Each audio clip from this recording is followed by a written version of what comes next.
Hello everyone, welcome to our YouTube channel learn with Sakshi. तो आज हम इस वीडियो में चैप्टर 3 एंड चैप्टर 4 के जो एग्जांपल्स हैं वो कवर करेंगे।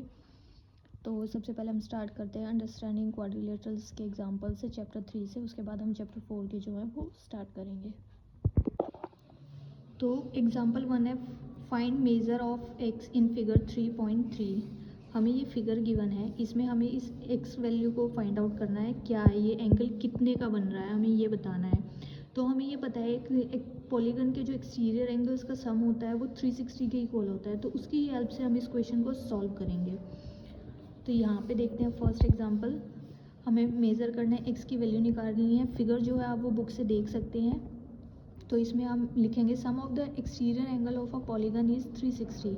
हमें पता है सभी का सम जो है वो 360 के इक्वल होता है। तो इसमें हमें ये जितने भी एंगल्स गिवन है, जैसे 110, 50, 90 एंड एंगल एक्स, ये सभी जो है हमारे 360 के इक्वल होंगे।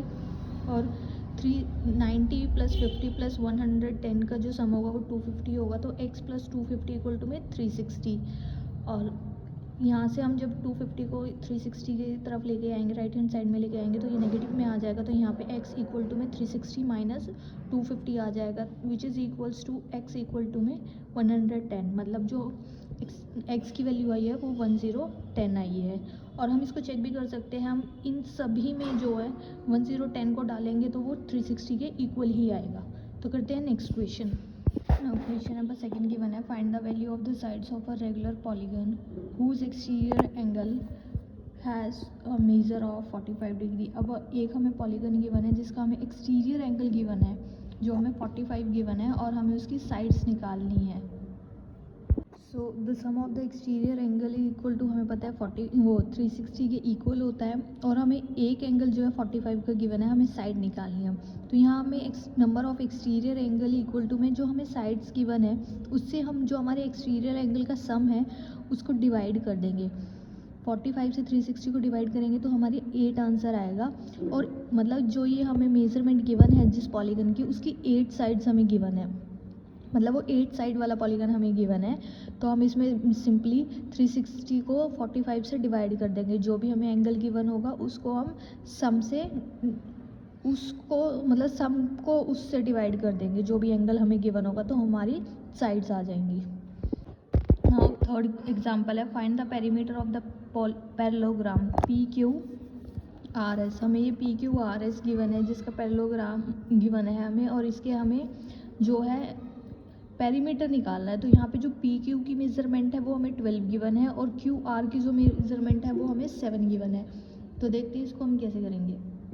इसमें एक पैरेललोग्राम, हमें जो ये पैरेललोग्राम गिवन था, इसमें क्या करना है हमें कि अपोजिट साइड्स जो होती है वो इक्वल होती है पैरेललोग्राम की, हमें ये पता है। तो पी क्यू जो है वो एस आर के इक्वल होगा। यहाँ पर हम देखते हैं पी क्यू जो है वो हमारा एस आर के इक्वल होगा, और पी एस जो है हमारा क्यू आर के इक्वल होगा। इट मीन्स जो पी क्यू है वही हमारा एस आर होगा 12 सेंटीमीटर, और जो हमारा क्यू आर है वही हमारा पी एस होगा 7 सेंटीमीटर। और पेरीमीटर ऑफ पैरेललोग्राम का फॉर्मूला होता है सम ऑफ ऑल साइड्स। तो P Q plus Q R plus R S plus S P. तो यहाँ पे 12 प्लस 7 प्लस 12 प्लस 7, इनका सम आएगा 38। तो बेसिकली हमें इनमें इन सभी का सम करना था। नाउ क्वेश्चन नंबर 4 है, in figure 3.20 BEST is a parallelogram. हमें ये BEST एक पैरेललोग्राम गिवन है, हमें find the value of x y and z. इन तीनों की हमें वैल्यू निकालनी है, जो ये हमें तीनों एंगल्स गिवन है।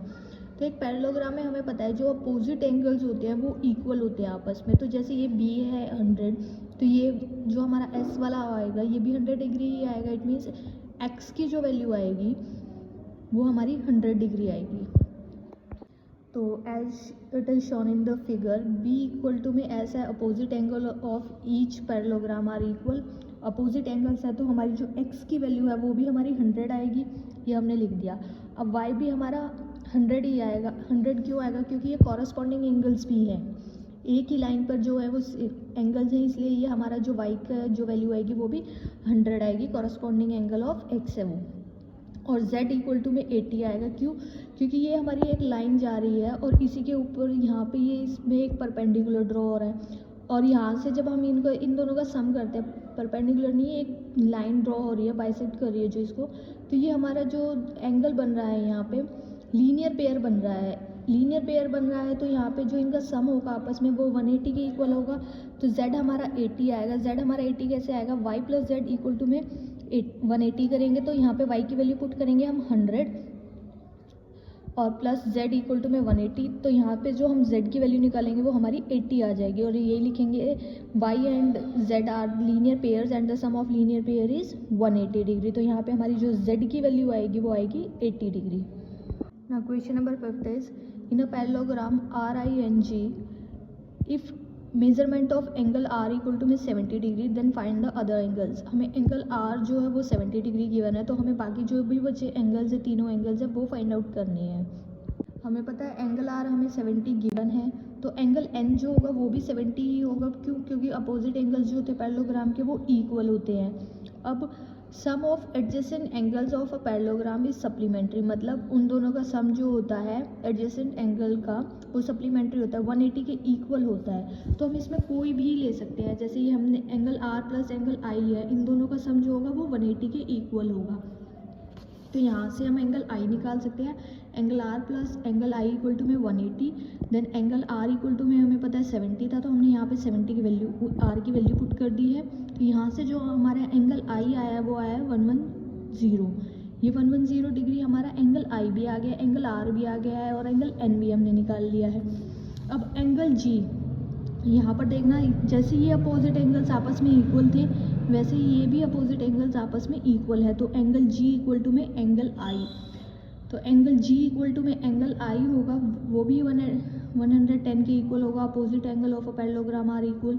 तो यहाँ पर हमने चारों ही एंगल निकाल लिए, angle R 70, angle N 70, angle I 110 and angle G equal to 110। Now question number 6 is find in figure 3.25 HELP is a parallelogram. हमें ये एक पैरेललोग्राम गिवन है जिसमें हमें OE की वैल्यू गिवन है 4, तो हमें OE की वैल्यू गिवन है और जो HL है वो 5 टाइम्स मोर देन PE की वैल्यू से 5 टाइम्स मोर है। तो हमें OH फाइंड आउट करके दिखाना है कि OH की वैल्यू क्या होगी। तो एग्जाम्पल 6 में जो OE गिवन है वो हमें 4 सेंटीमीटर गिवन है और HL जो है वो हमें 5 सेंटीमीटर मोर गिवन है। ये मतलब हमें जो हमारा HL निकलेगा उसमें हमें 5 और प्लस करने हैं, तब जाके हमारा HL जो है वो कंप्लीट होगा। तो हम पहले OE हमें 4 गिवन है, तो जो हमारा OP होगा वो भी 4 होगा, क्योंकि डायगोनल्स जो होते हैं पैरेललोग्राम के वो इक्वल बाइसेक्ट करते हैं, एक दूसरे को इक्वली डिवाइड करते हैं। तो हमारा जो OP होगा वो भी 4 सेंटीमीटर होगा। तो हम यहाँ पर देखें तो जो ये कंप्लीट PE बनेगा ये 4 + 4 8 बनेगा। तो यहाँ पे हमने PE की वैल्यू निकाल ली है 4 + 4 8 सेंटीमीटर। अब जैसे अब पूरा डायगोनल जो हमारा PE 8 आया था तो HL जो है वो भी हमारा 8 आएगा, लेकिन हमें ये बोला गया है कि HL में हमें 5 प्लस करने हैं। तो हमने यहाँ पे HL में जो है 5 प्लस कर दिया तो इक्वल टू हमारा 13 आ गया। अब हमें उसमें निकालना सिर्फ OH था, OH पोर्शन हमें निकालना। तो यहाँ पे हम OH जो होगा हमारा वो HL का हाफ होगा। तो यहाँ पे 13 को हमने हाफ से मल्टीप्लाई कर दिया है, तो यहाँ पे 2 से डिवाइड करेंगे हम इसको, तो यहाँ पे 6.5 सेंटीमीटर आएगा। इट मीन्स जो हमारी OH की वैल्यू होगी वो 6.5 सेंटीमीटर है। एग्जाम्पल 7 है RICE इज़ अ रोम्बस। हमें ये 3.30 जो फिगर गिवन है ये एक रोम्बस गिवन है और इसमें हमें कुछ वेरिएबल्स गिवन है x, y एंड z। ये हमें फाइंड आउट करने हैं इनकी वैल्यू क्या होगी। तो हम इसको कैसे करेंगे, हमें पता है रोम्बस है तो ये हाफ हाफ में जो इनके डायगोनल्स है वो कट होंगे। तो जो हमारा IO होगा वही हमारा OE के इक्वल होगा और जो CO होगा वह हमारा OR के इक्वल होगा। तो देखते हैं इसको कैसे करते हैं। तो as we know rhombus is also a parallelogram, तो उसके जो डायगोनल्स होंगे वो भी एक दूसरे को बाइसेक्ट करेंगे। तो EO हमारा x था और EO इक्वल टू में OI है, तो OI इक्वल टू में हमारा 5 हमें गिवन है, 5 है। तो हमारा जो EO होगा वो भी हमारा 5 ही गिवन होगा। तो यहाँ से हमने जो x की वैल्यू है वो हमने फाइंड आउट कर लिया, हमारी आएगी 5। सेम एज OR जो है वो y के इक्वल लिया हमने। तो OC इक्वल टू में हमें 12 गिवन है और OR और OC आपस में ही दोनों इक्वल है, तो डायरेक्टली हमारी जो ओ आर की वैल्यू आएगी वो हमारी 12 आएगी। तो हमने x और y की वैल्यू फाइंड आउट कर लिया। अब z इक्वल टू में हमारा 13 है। तो यहाँ पे हम देखते हैं, हमें पता है रोम्बस की जो साइड्स होती है, चारों साइड्स जो होती है वो आपस में इक्वल होती है और एक साइड हमें गिवन है 13। तो यहाँ से हम डायरेक्टली इसकी वैल्यू निकाल सकते हैं z की, कि z भी जो है हमारा वो 13 आएगा। तो इसलिए हमने z की वैल्यू जो है यहाँ पे 13 फाइंड आउट कर ली है। नाउ क्वेश्चन नंबर 8 है R E N T is a rectangle. ये हमें एक रेक्टेंगल गिवन है और इसके डायगोनल्स जो है वो ओ पर मीट कर रहे हैं। फाइंड करना है हमें यहाँ पे x की वैल्यू फाइंड आउट करनी है। अगर हमें ओ आर की वैल्यू 2x + 4 गिवन है और ओ टी की वैल्यू जो है 3x + 1 गिवन है। अब ये रेक्टेंगल है तो इसके डायगोनल्स जो हैं वो इक्वल होंगे आपस में। तो जो ओ टी है वही हमारा ओ ही होगा और जो ओ आर है वो ही हमारा ओ एन होगा। As we know rectangle have equal diagonals होते हैं रेक्टेंगल के। तो ओ टी इक्वल टू में ओ ई आएगा और आर ओ जो है वो ओ एन के इक्वल होगा। तो indirectly T E complete diagonal जो है वो आर एन के इक्वल है। तो जो हमें ये दोनों वैल्यूज़ गिवन है, हम इन दोनों को आपस में इक्वल रखेंगे तो यहाँ से हम एक्स की वैल्यू फाइंड आउट कर लेंगे। तो टी ओ इक्वल टू में आर ओ, तो यहाँ पे वैल्यू पुट करेंगे 3x + 1 इक्वल टू में 2x + 4। जो वेरिएबल वाली टर्म्स है उन्हें एक तरफ रखेंगे और कांस्टेंट एक तरफ। तो 2x को हम इस साइड लेके आएंगे, ये नेगेटिव में आ जाएगा और 1 हमारा इस साइड नेगेटिव में आ जाएगा। तो 3x - 2x इक्वल टू में x होता है और 4 - 1 इक्वल टू में 3 होता है। तो यहाँ x की वैल्यू जो है हमारी 3 आ गई है। तो चैप्टर 3 के जो है एग्जाम्पल्स जो है कंप्लीट हो गए हैं। अब हम चैप्टर 4 के एग्जाम्पल्स करते हैं।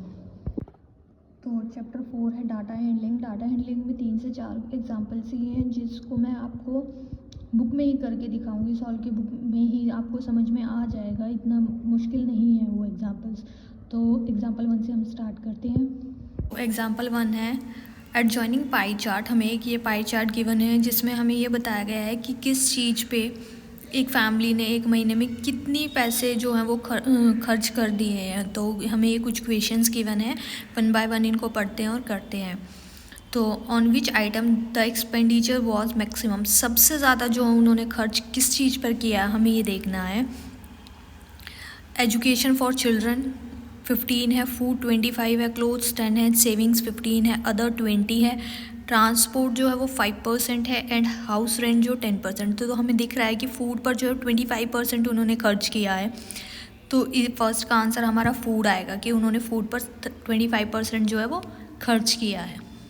सेकेंड पार्ट है expenditure on which item is equal to the total saving of the family. Total saving हमारी 15% है तो हमें इसके इक्वल बताना है और किस चीज़ पे जो है उस फैमिली ने खर्च किया है। तो 15% एजुकेशन फॉर द चिल्ड्रन की एजुकेशन और जो उनकी सेविंग्स है वो सेम है, 15% है। तो सेकंड का आंसर आएगा हमारा expenditure on education of children is the same 15% as saving of the family. Next, if the monthly saving for the family is 3000, saving जो है वो 3000 के इक्वल है तो what is the monthly expenditure on clothes.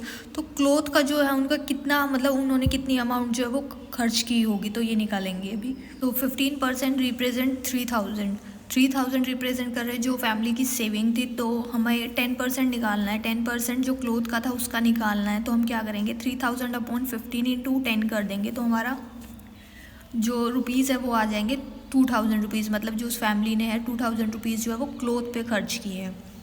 Example 2 है on a particular day the sales of the different items of a baker's shop are given below. ये एक बेकर शॉप की जो है सेल गिवन है हमें। ये एक हमें इसका पहले तो पाई चार्ट ड्रॉ करना है। पाई चार्ट ड्रॉ हम कैसे करेंगे, जैसे हमने प्रीवियस में देखा था, ये भी हमारा एक पाई चार्ट है। इसी तरीके से हम इसको सर्कल में बनाएंगे और अलग अलग चीज़ें जितनी भी है हम उसको ड्रॉ करके दिखाएंगे कि वो कैसे बनेगा। तो सेम इसी तरीके से आप इसको बना सकते हैं जैसे ये नीचे गिवन है, ये बनाया हुआ है यहाँ पे कि जितनी उनको हमें गिवन है ये 160 है। ये हम पहले इनका जो है सेंट्रल एंगल निकालेंगे, उसके बाद हम इस पाई चार्ट को बनाएंगे। तो पहले सेंट्रल एंगल निकालते हैं। जो ऑर्डिनरी ब्रेड है वो हमारा सेल कितनी हुई है, 320 की उसकी सेल हुई है। फ्रैक्शन में लिखेंगे हम, जो टोटल होता है वो नीचे आता है हमारा, और जो जिस चीज़ की हम पर्टिकुलरली निकाल रहे हैं वो अमाउंट हमारी ऊपर आती है। तो 4/9 है। और सेंट्रल एंगल निकालने के लिए हम 4/9 को हमेशा 360 से मल्टीप्लाई करेंगे। जो भी हमारे यहाँ पे अमाउंट होगी, क्वांटिटी होगी, इसको हम 360 से मल्टीप्लाई करते हैं तब हमारा सेंट्रल एंगल निकलता है। तो हमारा ऑर्डिनरी ब्रेड का आया है 160। सेम एज बिस्किट है वो 120 की उसकी सेल हुई थी, तो 120 अपॉन 720 करेंगे तो 1/6 आ जाएगा, और सेंट्रल एंगल 1/6 का 360 से मल्टीप्लाई करने पर 60 आएगा। केक्स एंड पेस्ट्रीज़ की 160 की सेल हुई थी, तो 160 upon 720 which is equals to 2/9, और 2/9 को 360 से मल्टीप्लाई करेंगे तो 80 आएगा। फ्रूट ब्रेड है उसकी सेल हमारी 80 हुई थी, 80 upon 720 which is equals to 1/9, and 1/9 को 360 से मल्टीप्लाई करेंगे तो 40 आएगा। और जो अदर्स हैं वो 40 की सेल हुई थी उनकी, तो 40 upon 720 which is equals to 1/18, 1/18 into 360 equal to 20। तो अब जो ये हमारे एंगल्स आए हैं, इन एंगल्स के ही अकॉर्डिंग हम जो है अपना पाई चार्ट ड्रॉ करेंगे। तो ये पाई चार्ट है, ये पाई चार्ट ड्रॉ करने मैंने आपको इस चैप्टर के कंटेंट वीडियो में भी बता रखा है वो कैसे ड्रॉ होंगे, तो आप वहाँ से जाकर देख सकते हैं। ये बहुत ईजी होता है बनाना, कुछ मुश्किल नहीं है इसमें, तो आप वहाँ से इसको देख सकते हैं, और ये ऐसे इसका पाई चार्ट जो बन के रेडी हो जाएगा।